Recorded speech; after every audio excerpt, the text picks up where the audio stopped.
you can go right into this database and see when people refinance their homes, the amounts. In Adam Schiff's case, he's declared this Maryland home as his primary residence, and he's been doing that since 2003 for 17 years.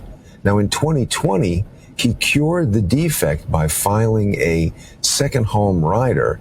But I mean, look, I'm not an attorney. It's important that your viewers realize everything that I say here is my opinion. Nothing is legal advice. Whatever I say does not reflect on Don and Donna. But in my opinion, Adam Schiff was lying when he did that. And this is evidence that he knew that he was lying the whole entire time.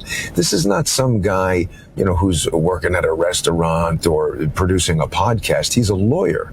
And he's in Congress. He has to know how these things work.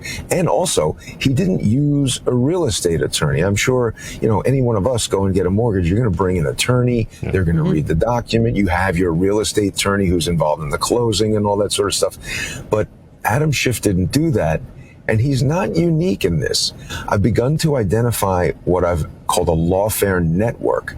And initially, I'm starting with members of Congress who just coincidentally happen to be lawyers as well. I didn't seek out congressional lawyers. It's just everybody who's doing this so far is a lawyer.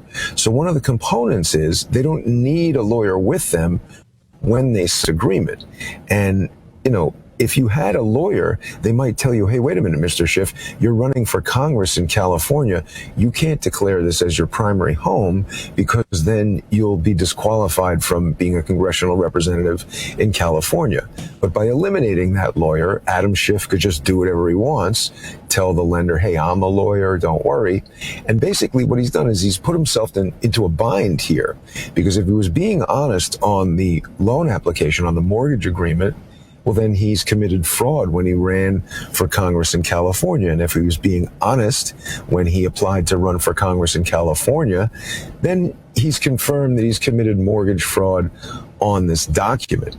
Now, in 2020, that's when some of these stories started coming out. I've just learned this actually since the interview with Roger Stone. People have been contacting me. There's new information coming out every day, but it does seem that the second home rider was an effort by Adam Schiff to cure the defects in the document in anticipation of people finding out. But I think he's actually just given us more evidence of what he's done. It's proof of a guilty conscience. Mm-hmm.